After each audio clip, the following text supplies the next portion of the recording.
Good morning, everyone. It is indeed a privilege to welcome you all to the inaugural function of the 5-day National Workshop on Manuscript Preservation and Conservation.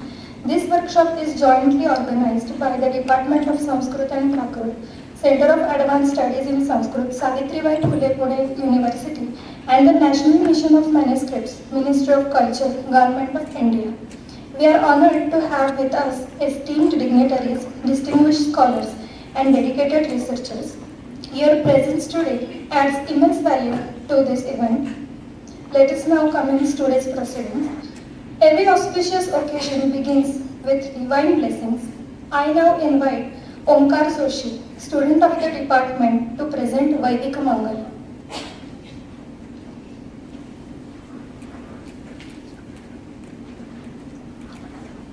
हरिः ओम अयं पुरो भुवस्तस्य परानो भौवा यनोपसन्ताः परानायनो गायत्री वासन्ति गायत्र्यै गायतरादुपाग्गुषुरूपाग्गुषोस्त्रिव्रेत्रिव्रेतो रथन्तरं वसिष्ठरेहिः प्रजापतिगृहीतया त्वया प्राणं गृह्णामि प्रजाभ्यः अयं दक्षिणा विश्वकर्मा तस्य मनो वैश्वकर्मणं गृह्मो मानसस्त्रिष्टुग्रैह्मीत्रिष्टुभाः स्वारकुस्वारा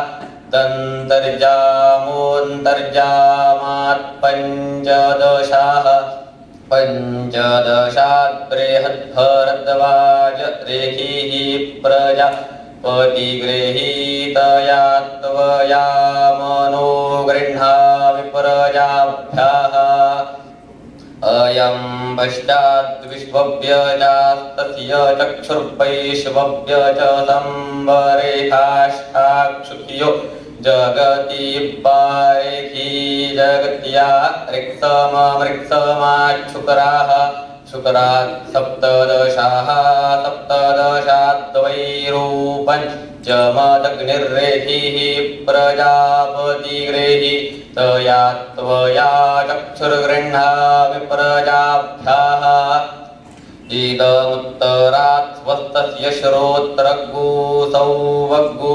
शरच्छ्रौत्र्यनुष्टुप्शारद्यनुष्टुभ ऐडमैडान्मन्थीन एकविग्गुष एकविग्गुषाद्वैराजं विश्वामित्ररेहिः प्रजापतिगृहीतया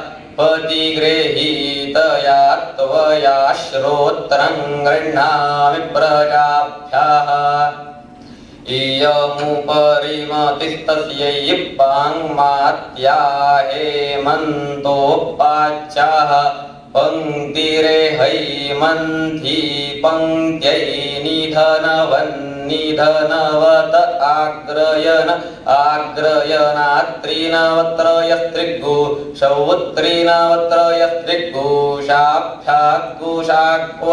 आग्रयनात्रिनवत्रयस्त्रिग्गुषौत्रिनवत्रयस्त्रिग्गुषाभ्याग्गुषाक्वरैरैराजं विश्वा मित्ररेखिः प्रजापतिगृहीतया त्वया पाचं गृह्णामि प्रजाभ्यो लोकन्ता इन्द्रं न तद्रक्षाग्गुसी न पिशाचास्तरन्ति देवान मोजाः प्रथमजग्विजे तत् जो बिभर्ति दाक्षायनग्गु हिरण्यग्गु स देवे खुक्रेणुते दीर्घमायुः स मनुष्ये खुक्रेणुते दीर्घमायुः द्यौः शान्तिरन्तरिक्षग्गु शान्तिः पृथिवी शान्तिरापः शान्तिरोषधयः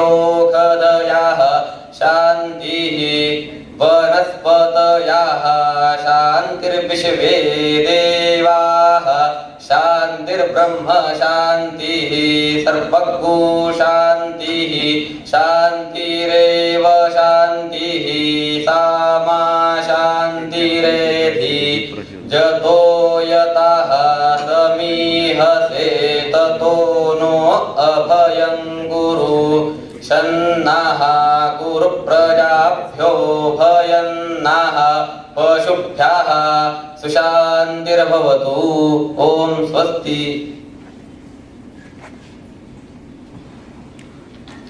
Thank you, Omkar, for the wonderful recitation. Light symbolizes knowledge, wisdom, and the removal of darkness.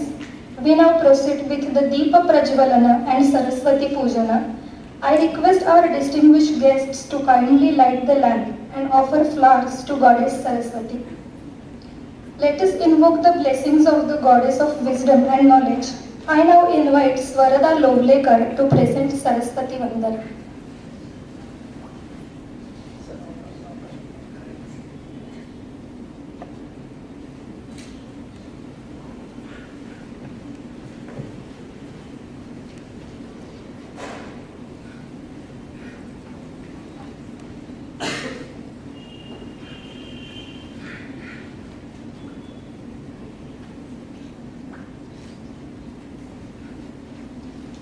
नमस्ते शारदे देवी काश्मीरपुरवासिनी त्वामहं प्रार्थये नित्यं विद्यादानं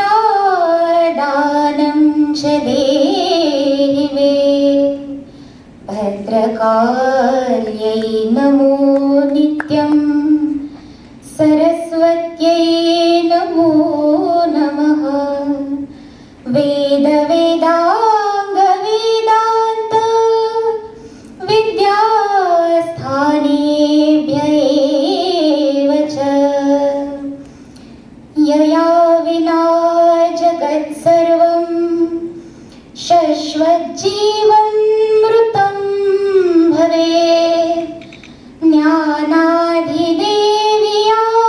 तस्यै सरस्वत्यै नमो नमः यया विना जगत्सर्वं मूकमुन्मत्तवत्सदा या देवी वागधिष्ठात्री तस्यै वाण्यै नमो नमः तस्यै वाण्यै नमो नमः.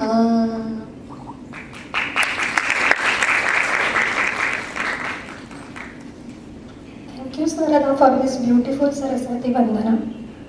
To extend a warm welcome to our esteemed guests and introduce the theme of this workshop, I now invite Professor Divakar Mohanty.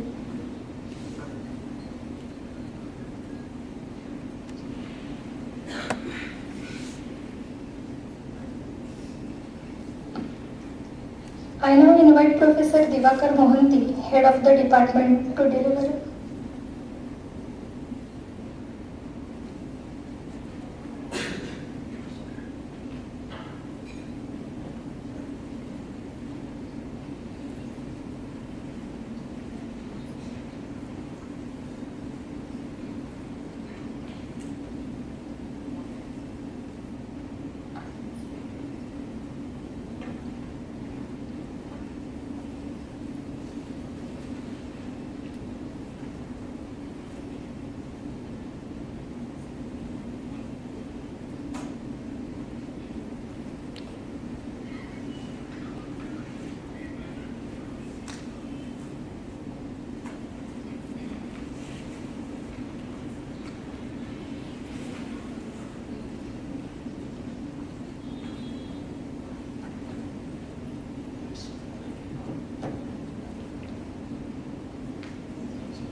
We will now listen to the Vidyapit Geet.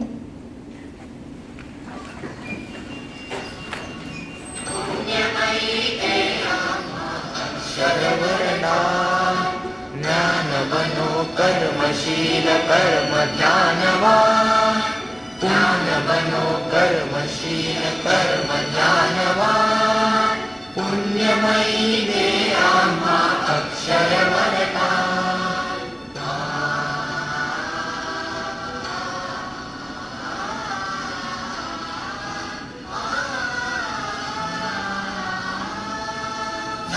भेद धर्म भेद वंश भेद दूर लाख लाख कंठा तुनि हाथ एक सूर जाति भेद धर्म भेद वंश भेद दूर लाख लाख कंठा तुनि हाथ एक सूर करुणेचा धरणासीन तपो विज्ञान ज्ञान बनो कर्मशील कर्म ज्ञानवान पुण्यमयी ते आम्हा अक्षर वरदा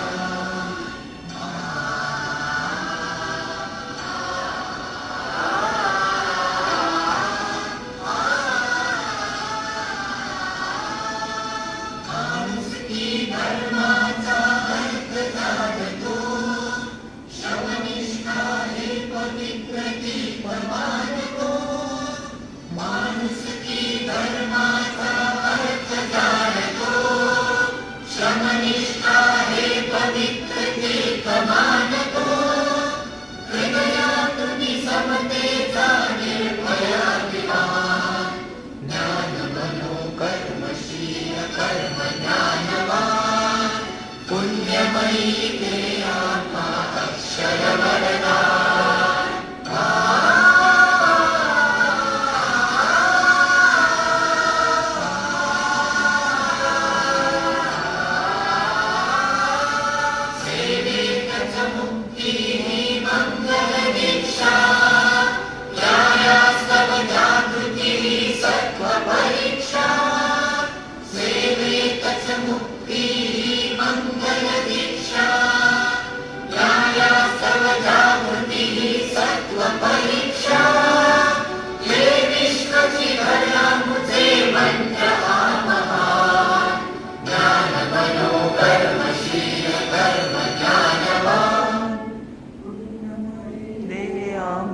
अक्षर वरदा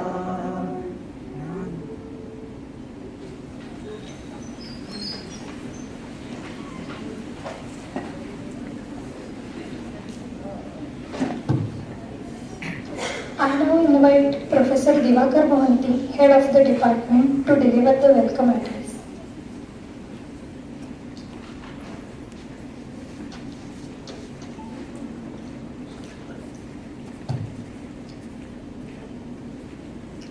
गतिर्भर्ता प्रभु प्रेष्ठ ईश्वर पुरुषोत्तम आब्रह्म स्तंभ भूधाता सद्गुरु त्वं नमस्तुते नमः सभाय.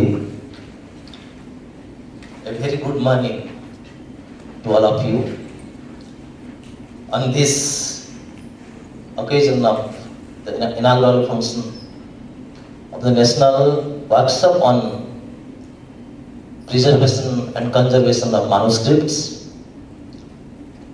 I have the pleasure to welcome our guests, the dignitaries of the dais, our delegates, my teachers, my dear students and friends. To begin with, I would like to welcome Professor Parag Kalkar sir, the Honorable Pro Vice Chancellor of this prestigious university, who will be chairing this session. I also welcome our chief guest and today's keynote speaker, Professor Saroja Bhate Madam, my teacher and renowned Indologist of the country and the former head of the Department of Sanskrit and Prakrit languages, SAVITRIBAI Pune University. I welcome you, ma'am, to your own department. I also welcome Professor Shri Ravindra Shingnapurkar sir, the Honorable Governor nominee to the Management Council of SAVITRIBAI Pune University. He is our guest of honor. I also welcome my friend, Professor Anirban, the Honorable Director of NMM. He is an alumni of this department and former faculty member of our university. But unfortunately, due to some unavoidable situation, he is not joined with us physically, but he is in online mode. I welcome all of my teachers, Professor P.K. Dalai sir, Saroja Madam, Mohadikar Madam, and many others, and our delegates coming from different parts of the country, dear students and friends. On behalf of the Department of Sanskrit and Prakrit, Center of Advanced Study in Sanskrit, SAVITRIBAI Pune University, I welcome you all to this national seminar. Friends, I am happy to inform you that this workshop is sponsored by the National Mission for Manuscripts, Ministry of Culture, Government of India, New Delhi. Now, it is a part of Jnana Bharatam of the vision of Honorable Prime Minister Shri Narendra Modi Sahib. Friends, as we all know that manuscripts are the treasure house of our Indian culture and heritage.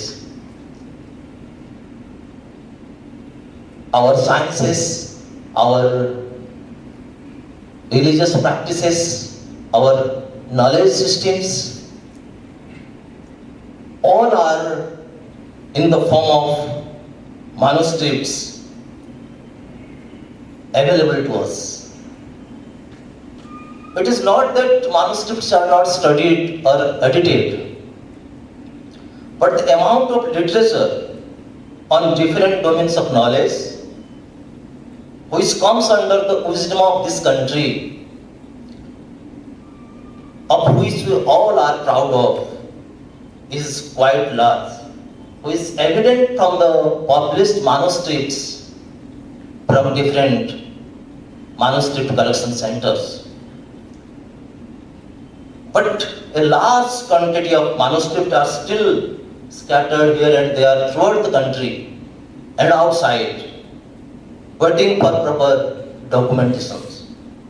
So the role played by the National Mission for Manuscripts in this regard, in this direction, is really commendable. Started somewhere in 2003 under the directorship of Professor Sudhakrishnan in a very small form.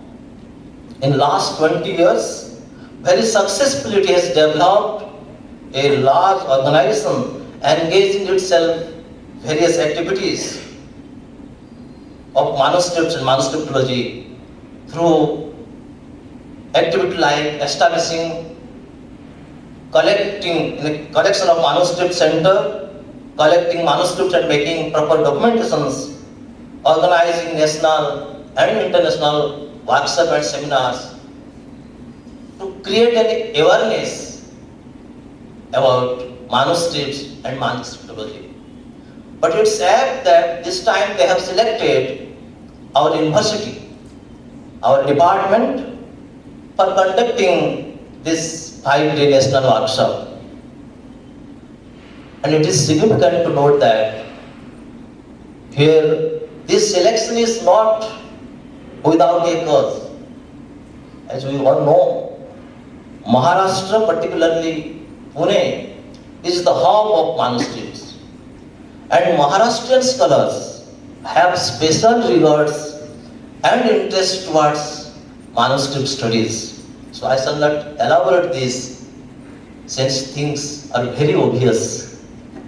But I am tempted to put on record some few facts that this department has a collection of 1,000+ manuscripts and whose catalog is edited and published by our university. And this department has the credit of organizing several workshops, seminars and conferences in the related area of manuscripts and manuscriptology. And our department is the first department to start a full-time courses on manuscriptology since early 80s. Similarly, our central library of this university, that Jaikar Knowledge Center, possesses more than 5,000 manuscripts. Bhandarkar Oriental Research Institute, Pune, Vaidik Samshodhana Mandal, Dekan College, Bharat Itihas Samshodhana Mandal, and many private and public organizations in Pune have their own manuscript collections. So on the background of this, we have organized these workshops for 5 days on preservation and conservation of manuscripts. Experts and scholars will be engaged and acquaint our participants with the most essential need of the day, the techniques of preservation of manuscript, ancient and modern, through their practical and theoretical lectures. We have amongst us Professor Saroja Bhate Madam and Varsha Madam, Professor Jayan Tripathi, Professor Nirmala Kulkarni, Dr. Sinanda Bapad, and many others. They have reflected on this issue. But at this point, a very common and genuine questions often asked: why we put this public money when this can be achieved very conveniently and with less money and less time in modern techniques of preservation available right at our hand? But at this point, let me very clear that preservation is treated from two different aspects. One is preservation manuscripts, that is called the preservation of contents, that is thematic preservation. And second one is physical preservation of manuscripts. And preservation of manuscripts in its original form, that is really very, very difficult, and some serious attempts and efforts should be required for that. So this physical preservation really is not possible. I mean, it is not that much easier to preserve. Therefore, that physical preservation is very, very essential. It's like preserving our culture, preserving our deities, preserving our temples, preserving our heritage. Therefore, we have organized this seminar to preserve, because we have a full almirah of manuscripts. It's about 500 manuscripts that should be preserved properly, cleaned and kept properly in our manuscript libraries. So in these 5 days, we are going to do that exercise. So with this, once again I welcome you all. I wish very happy and comfortable stay to our participants. We'll have a lot of deliberation for coming 5 days. So I'll stop myself here. Subham Bhavatu. Jayatu Sanskritam. Jayatu Bharatam.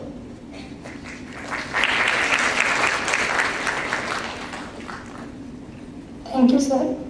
I now invite Dr. Kaveri Sadhav to introduce our esteemed guests.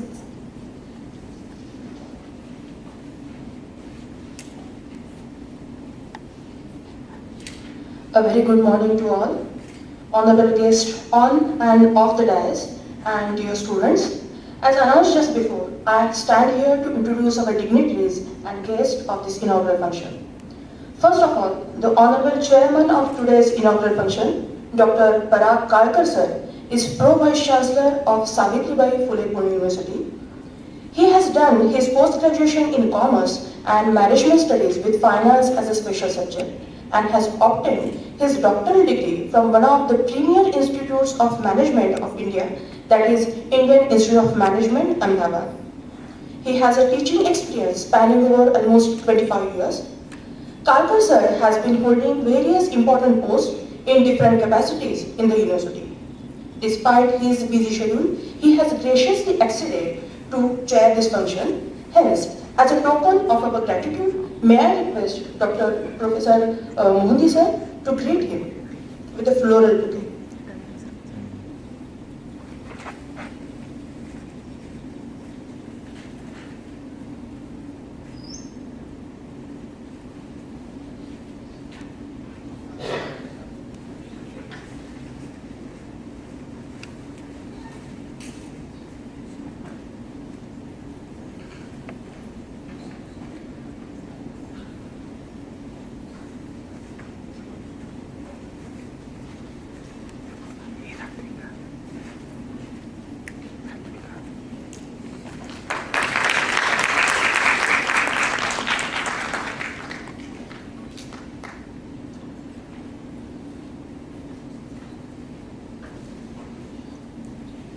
Thank you, sir. Today's speaker, Professor Saroja Bhate, needs no introduction.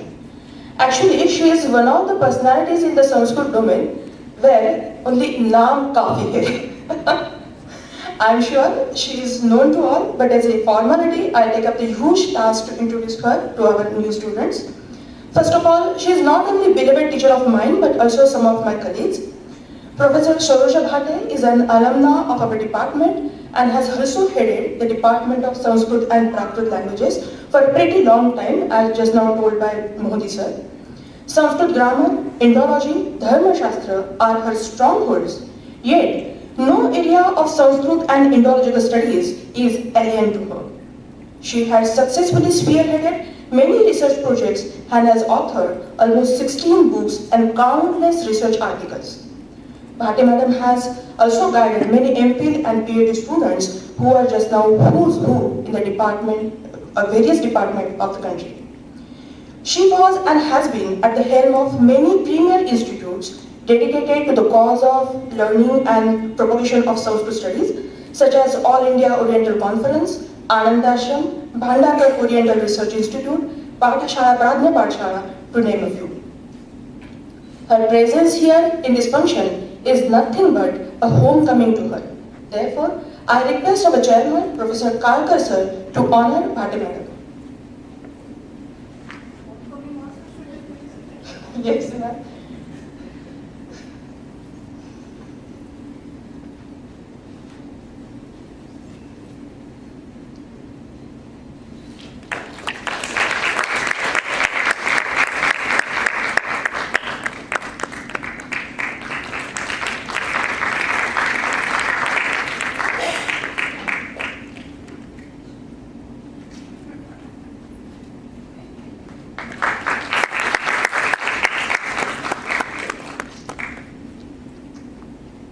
Thank you, sir.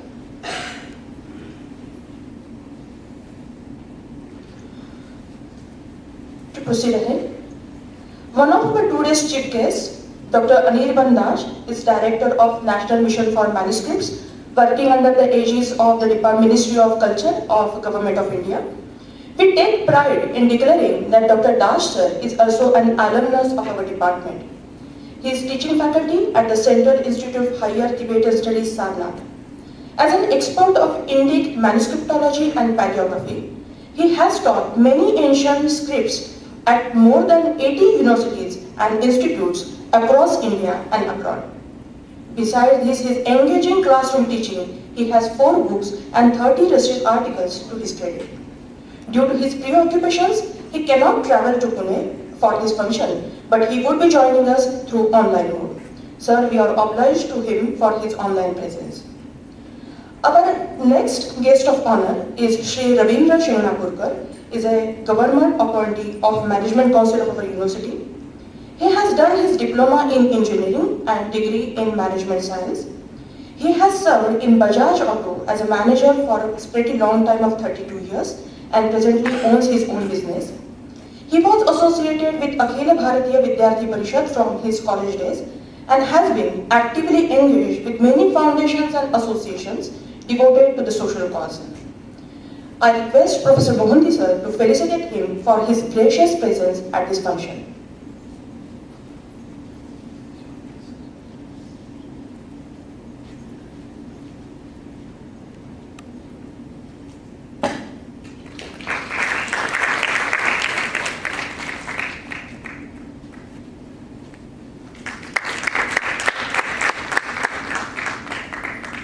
We are privileged to have these dignitaries in our function.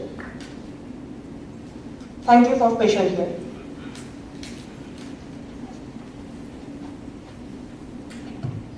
Thank you, ma'am. Due to time constraints, we will now have the presidential address ahead of schedule. I now request Professor Parag Kalkar to deliver the presidential address.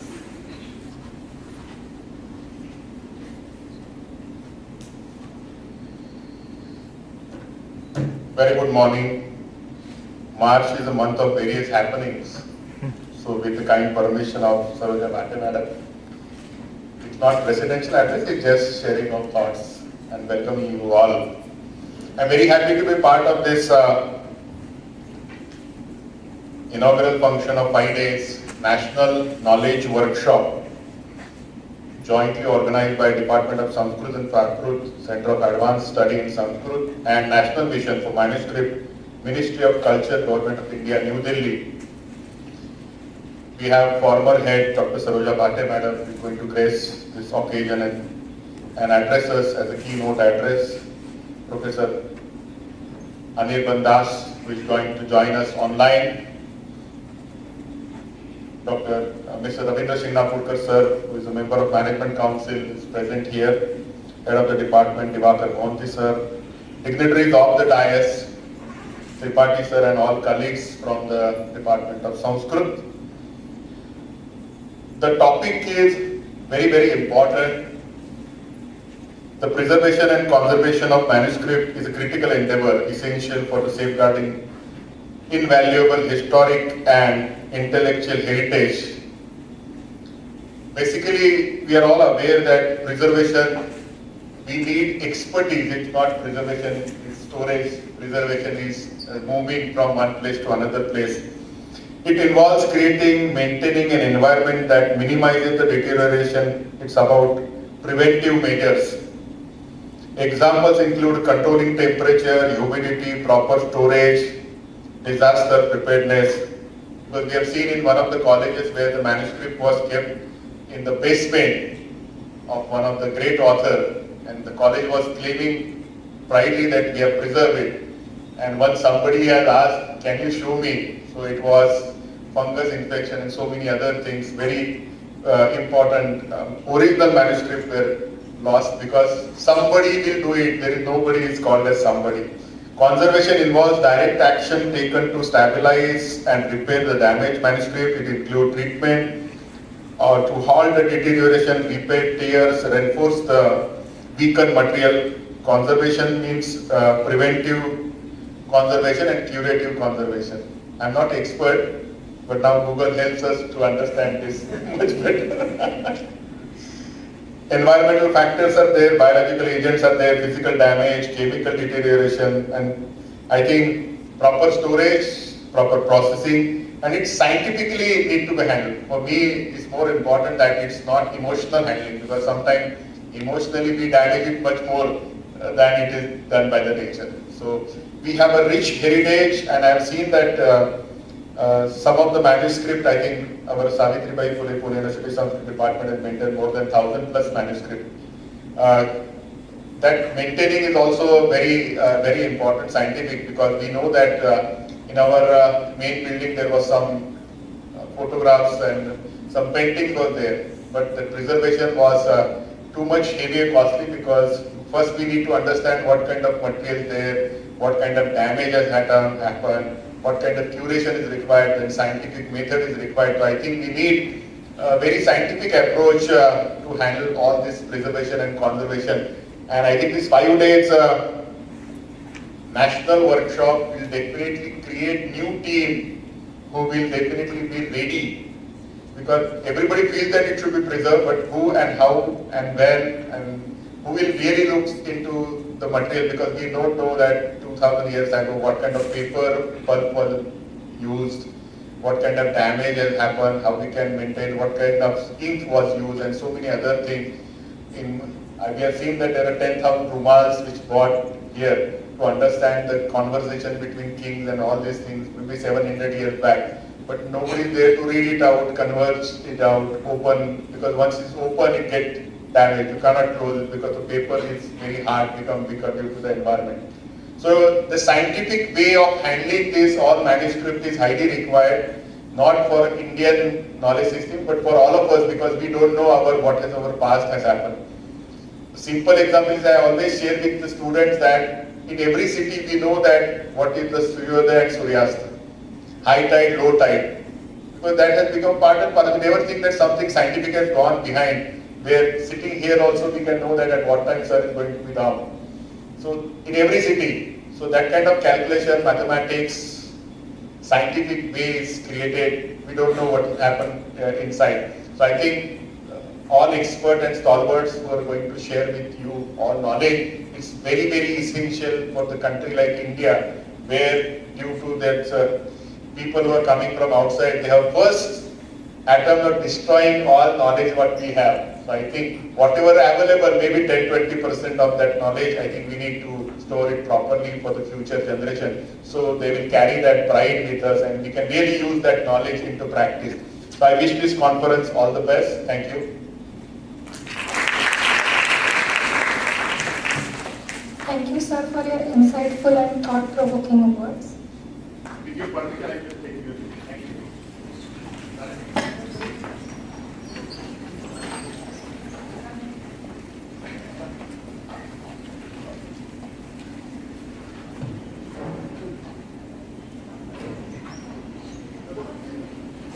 We are privileged to have with us Shri Ravindra Shingnapurkar, a distinguished speaker, as our guest. I request him to share his thoughts with us.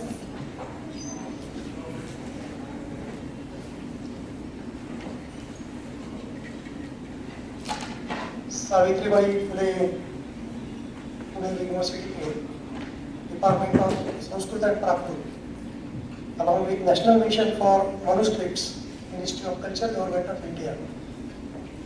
दोनों की ओर से ये जो 5 दिन की राष्ट्रीय कार्यशाला अभी शुरू हो रही है, उसका बीज भाषण होने के पहले मैं और डॉक्टर पराग कालकर दोनों भी हमारे मन की जो विचार है, मनोगत है, वो आपके सामने रखते हुए हम निकल रहे हैं, क्योंकि परचेस कमेटी की मीटिंग वहाँ पे लोग राह देख रहे हैं, मार्च है।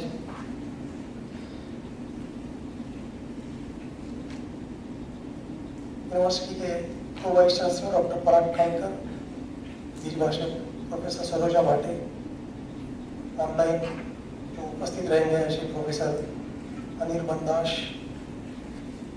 सभी डॉक्टर दिवाकर मोहंती और सामने सभी विद्वज्जन, प्राध्यापक और विद्यार्थी। जैसे अभी कलकर सर ने बताया है कि मुझे मालूम है मनुस्क्रिप्ट प्रिजर्वेशन इज इम्पोर्टेंट, और उन्होंने जाते जाते एक चीज की आपके सामने रखी। यहाँ पे बहुत सारे लोग जो पहुंचे उन्होंने यही काम किया कि यहाँ पे जो भी ग्रंथ संपदा, ज्ञान संपदा है उसको ढूंढे, खोजे, और ये करते करते उनको इसका नॉलेज नहीं था उसका कंजर्वेशन एंड प्रिजर्वेशन कैसे करना है, और ये नॉलेज न होते हुए उन्होंने चुराने की कोशिश की और जो समझा नहीं वो खराब करके चले गए। तो ये भारतीय ज्ञान परंपरा जिसको हम बात कर रहे हैं, पिछले 3-4 सालों से उसके ऊपर ज्यादा चर्चा चल रही है, क्योंकि हमारे शिक्षण प्रणाली में इसको अंतर्भूत किया गया है। तो भारतीय ज्ञान परंपरा समझना है तो ये सभी मनुस्क्रिप्ट समझने की जरूरत है। अगर ये समझना जरूरी है तो उसको कंजर्व और प्रिजर्व करने की भी जरूरत है, और इसके लिए इस कार्यशाला का महत्व बहुत ज्यादा है, क्योंकि आप सब जो भी यंगस्टर्स हैं जो और एक चीज की चर्चा अभी देश में चल रही है, हमारे माननीय पंतप्रधान उसके बारे में बार बार बात करते हैं, वो है अमृतकाल और विकसित Bharat 2047।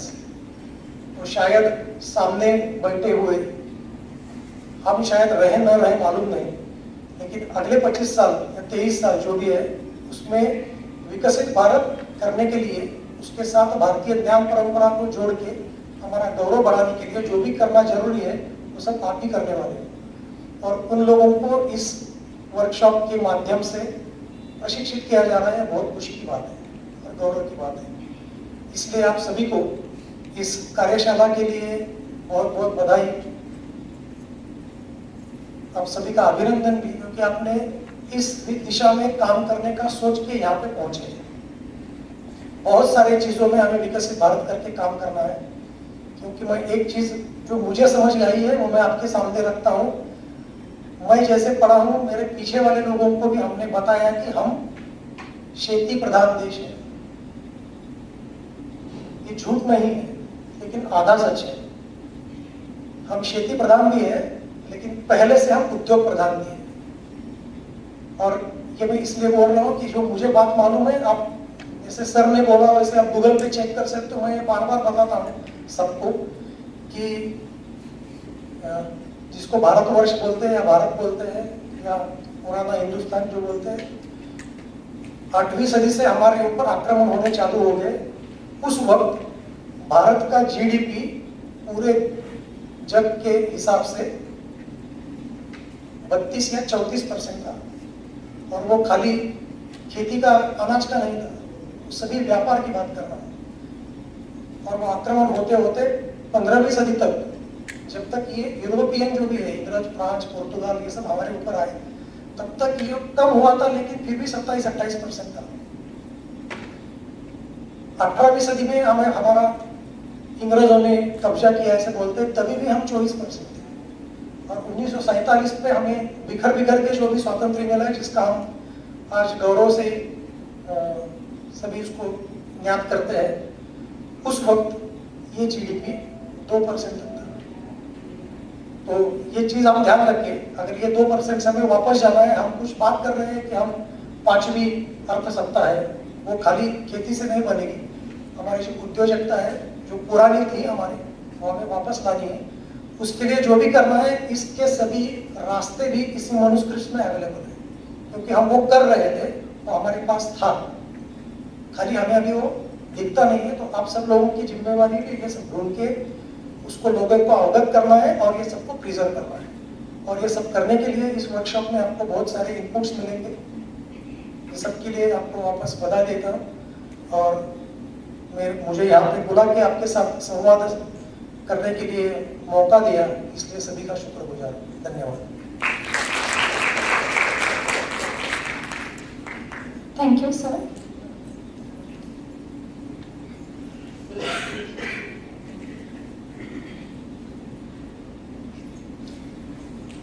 We are honored to have Professor Saroja Bhate, whose knowledge and expertise will provide us with valuable insights. I now invite her to deliver the keynote address.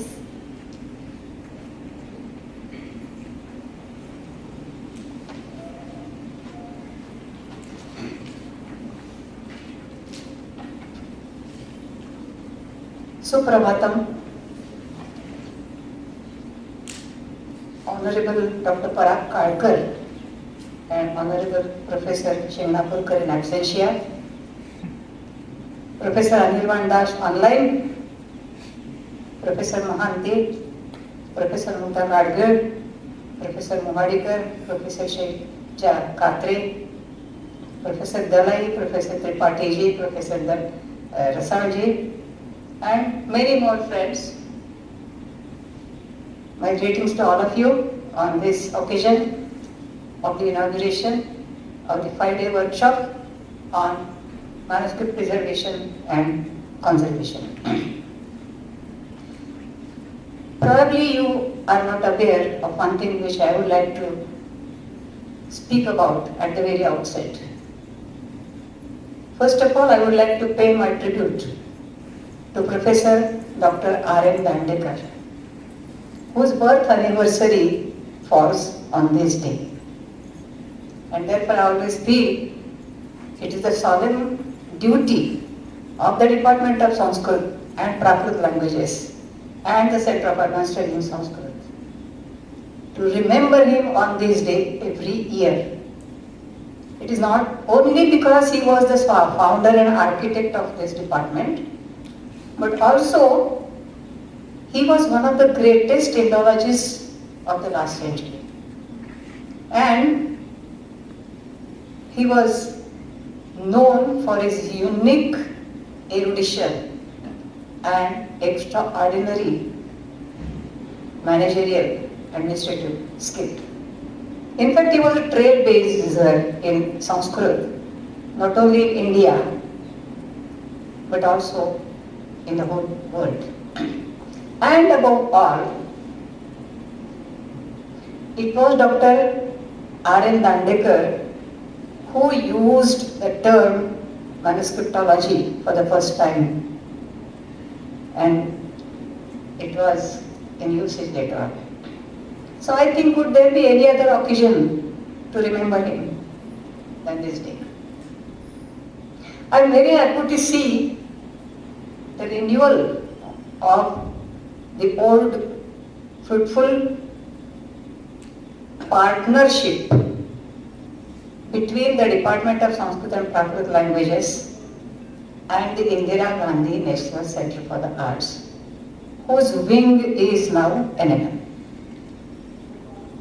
Indira Gandhi National Center for the Arts in late 90s of the last century used to collaborate with us, this department. And Mohanty says we are the first to organize the courses in manuscriptology. But I can say with more pride that we were the first to organize workshops on manuscriptology in this very department in the 90s, with the collaboration of Indira Gandhi National Center for the Arts, the same institute. And later on, perhaps during the first decade of this century, NMM came forward, and National Mission for Manuscripts also had a collaboration with different institutes in Pune. So Pune was thriving with manuscriptology and also work on preservation and conservation of manuscripts at that time. He says Pune is hub, but Pune is hub since very, very old days, I should say. And therefore, since I was a part of both IGNCA and National Mission for Manuscripts, this is a moment for me to be overwhelmed with nostalgia when I see some of my old friends also here. So thank you, Professor Mohanty, for this homecoming and for giving me this opportunity to share my views with you. I was thinking that Anirban Dash would be sharing with you some latest information about work on manuscripts being carried out in the National Mission for Manuscripts. Anirban, I'm sure you are listening to me, and you will have to do the job later on, maybe, perhaps in the days to come. I'm going to share with you something very different which happened behind the curtain, which you may not have known, and which you might have or might be forgetting also in future. This is a workshop on preservation and conservation of manuscripts, and therefore I am going to talk to you about the most essential thing for this workshop and what it could be. Can any student, participant, tell me which is the most essential thing for the workshop on manuscript preservation and conservation? Very easy answer. Come on, you said it right. Obviously manuscripts. next question is, do you think they are available us through the natural course of events? Because they are our national heritage and because we have a rightful claim on them? Are they just handed down to us from generation to generation? Like temples and other monuments, very easily available, just go visit them. We are really lucky to see manuscripts around us, to feel them, to read them, to study them, and now to preserve them and also to conserve them. But the manuscripts which are available, and I am glad Professor Parag Kalkar used the word available in his address. Very significant word. The manuscripts which are available to us today are just the vestiges of the huge lost treasure in letters of Indian talent and genius. In order to impress upon you, my dear friends, how invaluable and precious this treasure is, which is made available to you, I want to take you down into the past. And this is a short story of the survival of the Indian manuscripts in their own land. I don't need to tell you the story from the beginning, because we all know that since the discovery and the development of the script on this soil, manuscripts were being extensively written and used for transmission of knowledge through generations as an alternative to the oral tradition. The first major catastrophe they met with was at the hands of Bhate Khilji, the story you all know. Bhate Khilji burnt the giant library of Nalanda at the end of the 12th century. So the peril, the bad luck for the manuscripts started in the late 12th century. The existence of the manuscripts in India came in jeopardy since their discovery by non-Indians. Here goes a brief account of the journey of the manuscripts through a long, dark tunnel till it dawned towards the end of the 19th century. So it's a very long journey of the manuscripts in a very dark tunnel. Available historical records tell us that the Christian missionaries who visited India way back in 16th to 19th centuries, you can say, were the first to lay their hands on the manuscripts and to take them back to Europe. I am not giving you all the details, but some highlights. Foremost among the Christian missionaries was Father J.F. Poe, spelled as P-O-N-S. He is credited with the first publication of Sanskrit grammar in Latin, obviously because the manuscript was made available to him. Not only that, he collected a good number of manuscripts during his stay in India and straight away sent them to Europe. Dr. Amartya Sen, in one of his books, has narrated this particular episode, and he had made a very poignant remark at the end, and he says, "Happily for Father Poe, the Bombay customs authorities were not in yet existence." So it's a very sad comment, but true, and it is because of the absence of any customs authority during that time that the exodus began. This journey of our manuscripts to Europe continued with further with George Buehler taking 2000 manuscripts, and then it's not only the budding Indologists from Europe, but it's the governments. The government itself was interested in purchasing the manuscripts, and thus we find Prussian government purchased a good number of manuscripts for the study of the emerging Indologist Franz Bopp. Of course, at his request, but his request was considered, that is more important. If you request any government to procure a manuscript for you, ...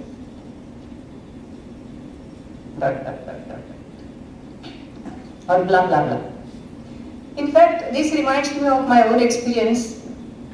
I was working on the manuscript of Mahabhashya Deepika at the Bhandarkar Oriental Research Institute. And you know, there is only one single manuscript of Mahabhashya Deepika, or only in fragments, and where it is available. It is available in the Berlin Library. And only with their gracious gesture that we got a Xerox copy of that manuscript and we started working on that. So, there is another story from Prussian, about Prussian government. It was Prussian government then obtaining a large bulk of manuscripts from India. Before that, Sir Robert Chambers, who was the Chief Justice of Bengal at Calcutta, he was very much interested in manuscripts, and he collected a very large number of manuscripts in the year 1774. And then somehow that collection remained there for sale, and there was a competition who would purchase the collection. And the price quoted for this collection was $5,000 in 1829. Finally, after 14 years of concerted efforts, did the Indologists succeeded in impressing upon the Prussian government to purchase this very precious collection of manuscripts by Chambers, and the price was lowered down to 1,200 pounds. But every manuscript that went there, it was purchased. Earlier, 16th, 17th century, they were just shipped there. But later on, with the government involved, they were purchased. And now this collection of Lord Chambers is decorating the hallways of Berlin University. And yet the silver line to the dark cloud is that whatever manuscripts crossed the borders of this country, they were very carefully preserved in different libraries. And those of you who have visited libraries abroad, in places like India Office Library and State Library, or Bibliothèque in Paris, in Göttingen, in München, and many other places, they will bear me out. And if you really want to see the manuscript collection, there is a metal detector. Only one person is allowed inside. His picture is taken. And at one place I was asked to take an oath, which was being recorded. And they wanted to preserve it. And there only they will allow you entry. And if you ask for a manuscript copy, then they will bring it to you, like, you know, the goldsmith shops. They bring some gold ornament to you in a tray, beautiful tray. So they used to bring it, even today they do the same thing. So this is how they care for the manuscripts.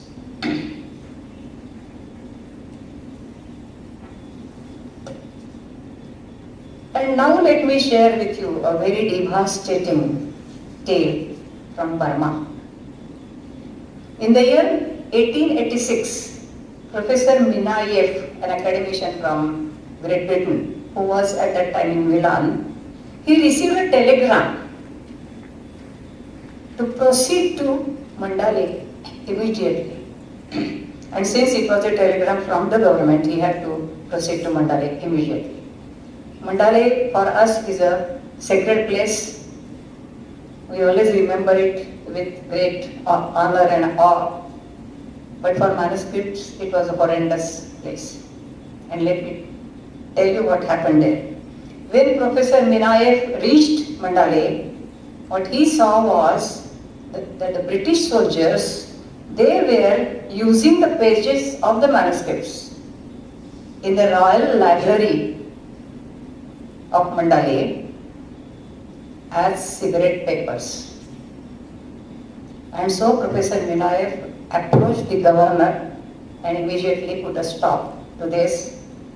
Then he took a large bulk of these manuscripts from that library and he brought them back to Calcutta. And he showed all those manuscripts to Dr. Hariprasad Shastri, the well-known Indologist and the person who contributed a lot to the preservation, conservation and cataloging also of manuscripts. Then Hariprasad Shastri tells us that Professor Minayev in Calcutta showed him 7 big cases of manuscripts which he brought from Mandale.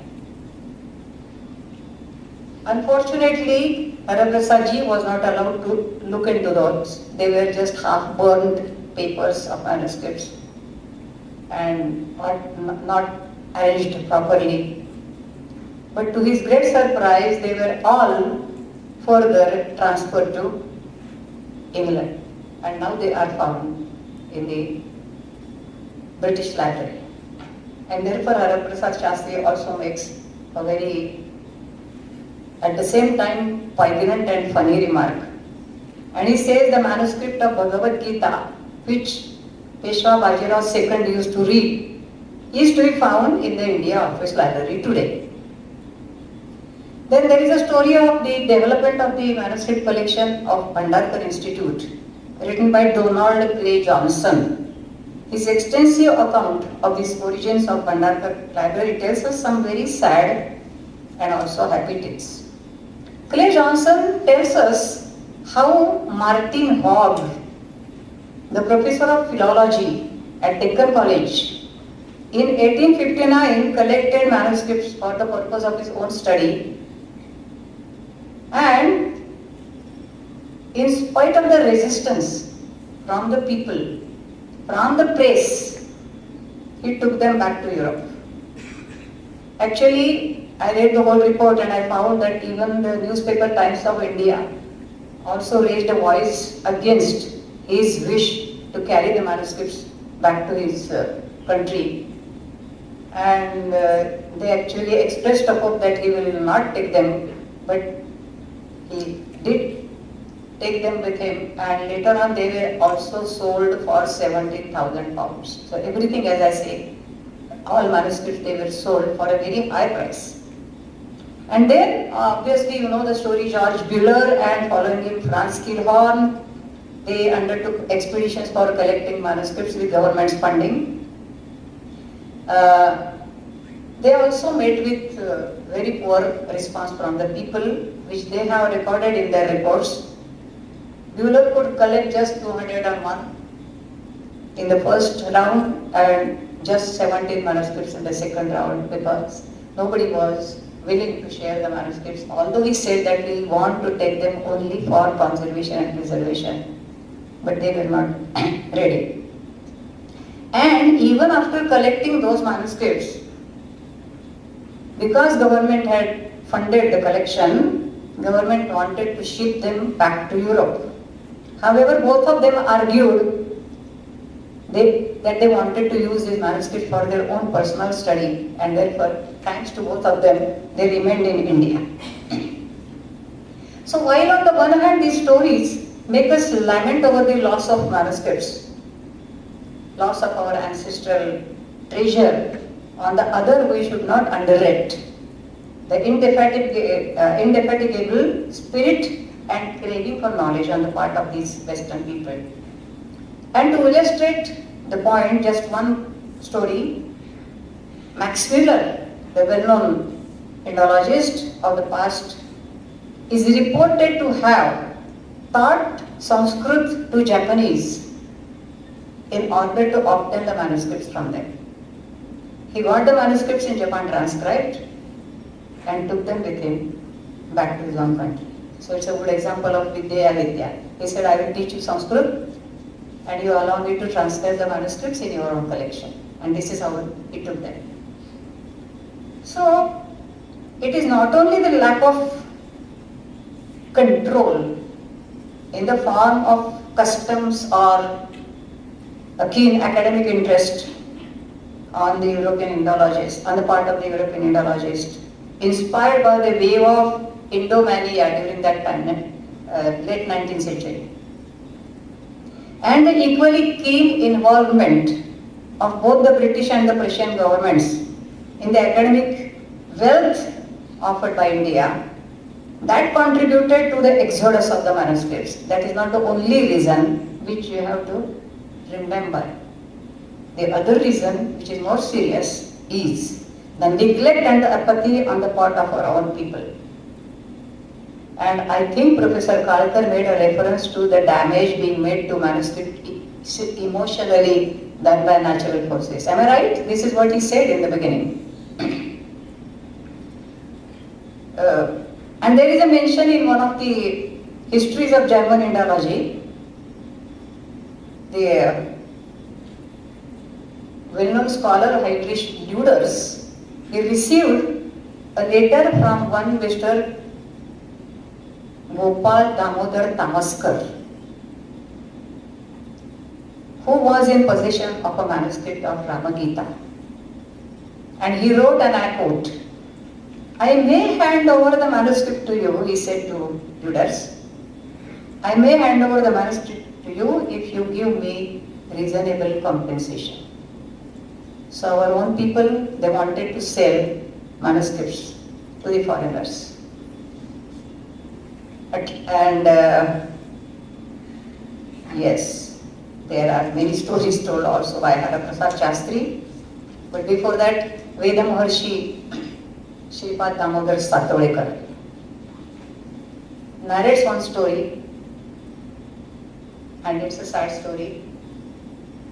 When a Vedic scholar learned that a manuscript of Pippala, the branch of Atharva Veda, is existing in one of the collections in Kashmir, probably it was Raghunath Temple Library, if I remember correctly.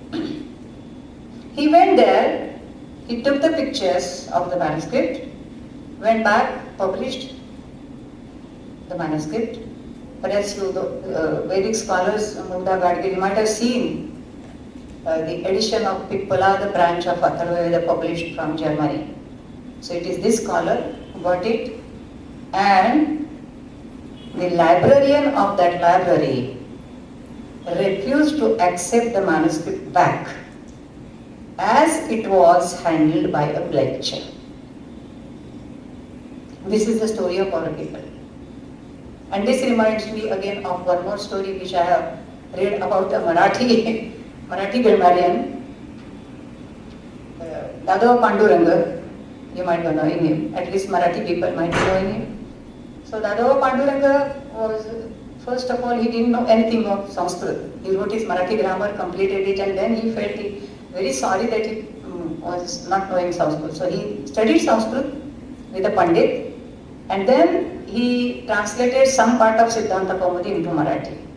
He took that manuscript to his guru, he showed it to him, and the guru said, oh good, you have done good work. And then he said he wanted to print it, publish it. And then the guru said, no, it contains Panini's roots and they are Veda. So Vedic words should not be contaminated by putting into the press. So don't do it. And then the poor fellow, the Shishya, Dadava Panduranga, abstained from publishing his own manuscript. And you know where the manuscript is now? In the office library. It is still there. And the story which was narrated by Satolekar ends with his own remark. I must read out this remark, though it is in Marathi. Probably those who don't know Marathi also will be able to understand it. He says, Kiti parakotichi hi murkhata. Then Dr. Haraprasad Shastri, another Sanskritist of the last century, well known for his unique contribution, as I told you already, also gives us a few more accounts of the neglect of manuscripts by their custodians themselves. I say our own people. So Haraprasad Shastri also tells us stories about the neglect of the manuscript by their own custodians. And here is a sample case. I am not going to give you all the cases.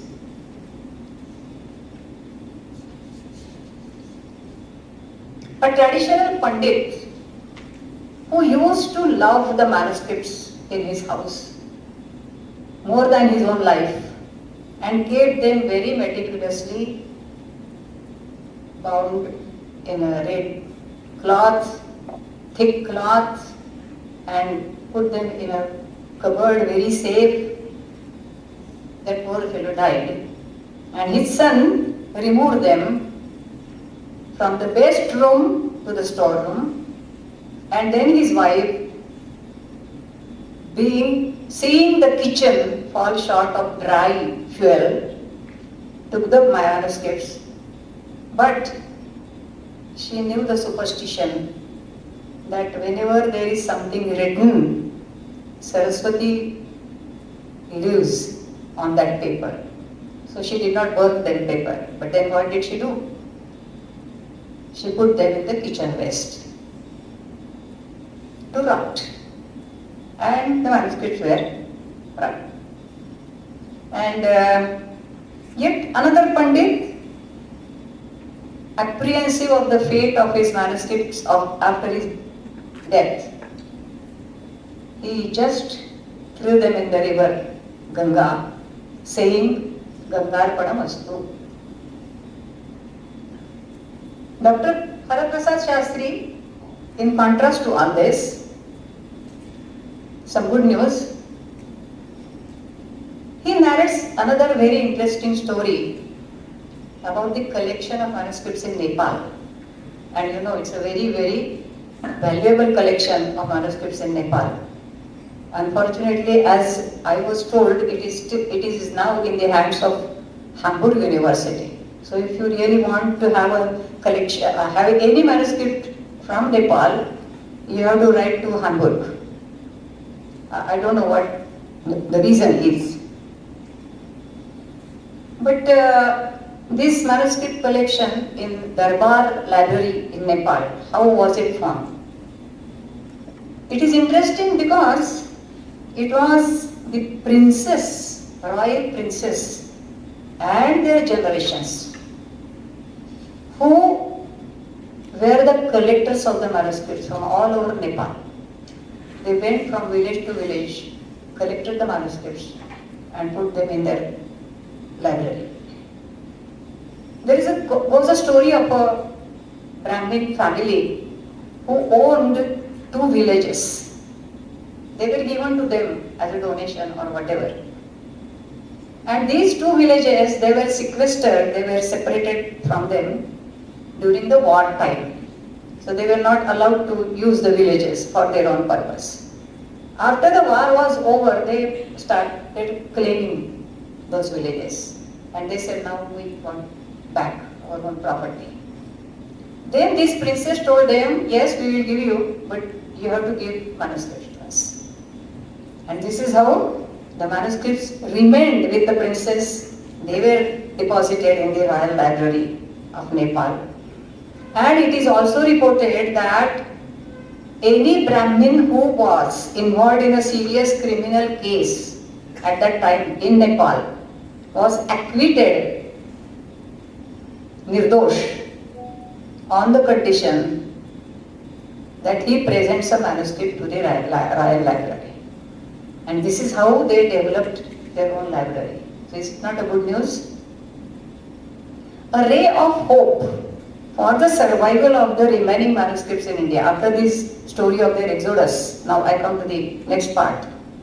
So this ray of hope of the survival of the remaining manuscripts in India and their proper management appeared when Pandit Radha Krishna from Lahore, he wrote a letter to the then governor of India,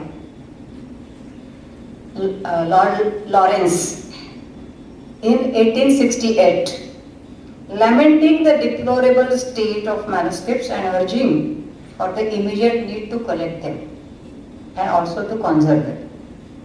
This letter played a catalyst, and Lord Lawrence took immediate steps to collect manuscripts from different parts of the country. And this is how, you know, with the financial aids from this British government, expeditions were arranged. Dr. Bueller, followed by Dr. Kirhan, followed by Dr. R.G. Bhandarkar, and many others, Peterson, and then of course Rahul Sampurta and others were there. And thus the manuscripts were collected. They were never sent back to any European country, and they remained in India. And this actually was the birth of the Bombay Sanskrit collection, which was transferred to Bhandarkar Institute later on. So this is actually the in short, the birth story of the Bhandarkar Institute manuscript collection. Had Shri been here, perhaps he would have enlightened us more on this story.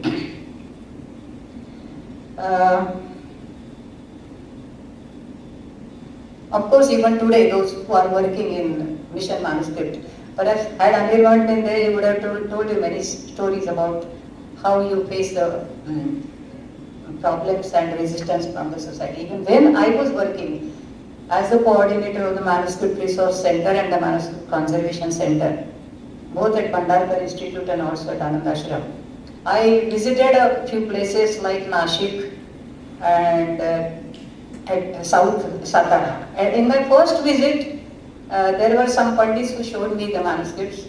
They just opened the cupboard and manuscripts fell down because they were dumped. And then I said, oh, they are in a very poor condition, so I will bring my team next time for their preservation and conservation. They said, yes, you are welcome. And next time when I went there, they said, oh no, where are the manuscripts? There are no manuscripts in my house. Look, you can find if you want to, but there are no manuscripts. So this is how even today we meet with this situation. Of course, I must conclude because I can go on and on telling you many stories, both sad and happy. But perhaps this must be the time for lunch for the students. But I would like to refer to a statement by Dr. Kapila Vatsayar, who was the founder architect of Indira Gandhi National Center, with whom we are collaborating. And she had a very keen interest on preserving and conserving manuscripts. In fact, she organized manuscript workshops.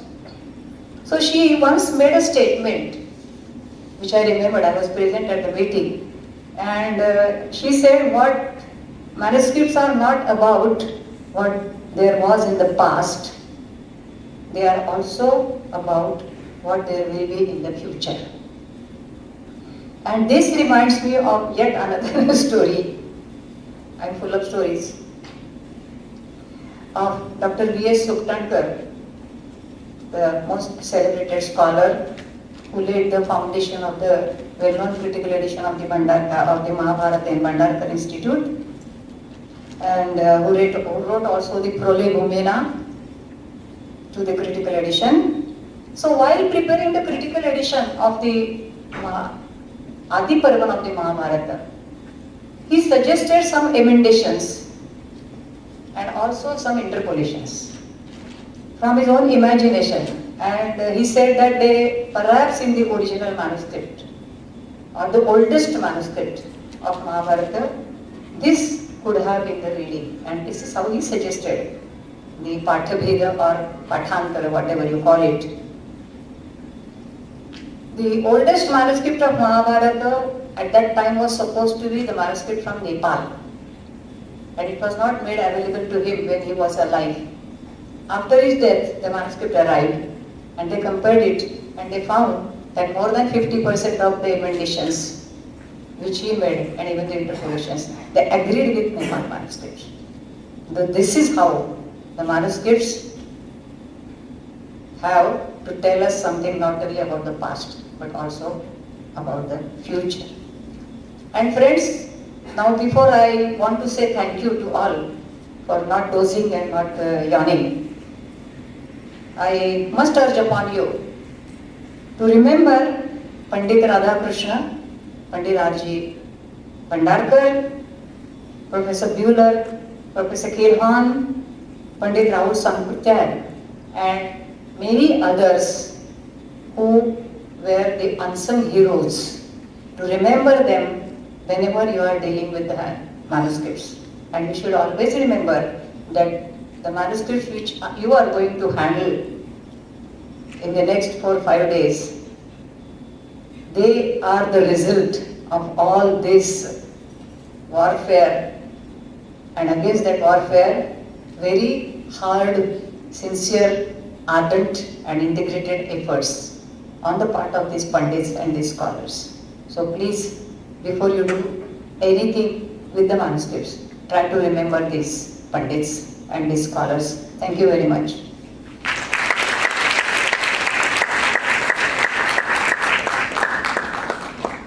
Thank you, ma'am, for your enlightening keynote address.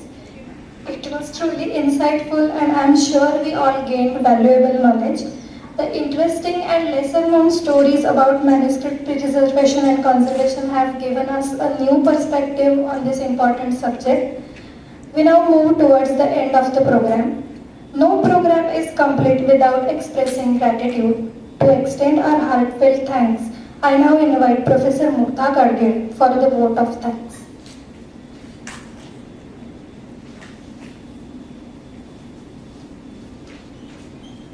Namaskar. As she said correctly, we are at the end of this program, the inaugural ceremony of the 5-day workshop on manuscript preservation and conservation. First of all, I thank Professor Parag, the Vice Chancellor, SPPU, and Shri Ravindra Shingnapurkar, who spared some moments from their busy schedule to be here. I wholeheartedly thank our own teacher, Professor Saroja Bhate. As again Sanghamitra said correctly, the keynote speech was full of information, full of good and bad anecdotes, and the participants, I'm sure she has highlighted the importance of what you are going to learn in next 5 days and the way you are going to help the rich heritage of India after getting this training. I thank Professor Anirban, NMM and IGNCA for sponsoring this workshop and giving us this opportunity to train the future scholars in this conservation and preservations. I see a lot of senior colleagues and dignitaries in the audience. I thank Professor Dalai, Professor Kakre, Professor Mohadikar. There is Dr. Bharati Bhate and her colleague from SP College. I see Dr. Deepali Patil in the audience. I thank all of them. Our visiting faculties are there. I thank all of them. Varsha Madam, who is going to be the resource person of this workshop for next 5 days, I wholeheartedly thank her, and I also thank Professor Kiran Khede, who will be joining later. A big thanks to all our enthusiastic participants. Madam, we received almost 120 responses for this workshop. Due to lack of space, we had to allow only 40 of them, but I'm sure they are going to get a great experience and training in this workshop. I thank Department of Geology, Head of Department of Geology and his team for availing us with this well-equipped hall for the program. I also thank SPPU authorities for the lecture room complex where the workshop is going to be held and all other support. I thank Pranjali, Swaranjali caterers who are going to provide food to us today and the next all days. I thank Shri Munna for the technical support. I thank all the department colleagues, teaching and non-teaching, who have been preparing for this program for last some time. our enthusiastic MS students who are always there with us, for us, right from the Rangoli, the auspicious chanting in the beginning, and I have to thank and appreciate all the efforts given by our PhD students, Rohit, Prachi, Grishma, Sanghamitra, Nagesh, without whose support and contribution this wouldn't have been possible. So, thanks to all. Thank you.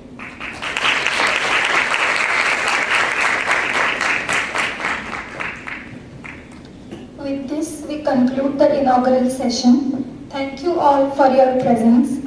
I'd like to inform everyone that lunch has been arranged outside.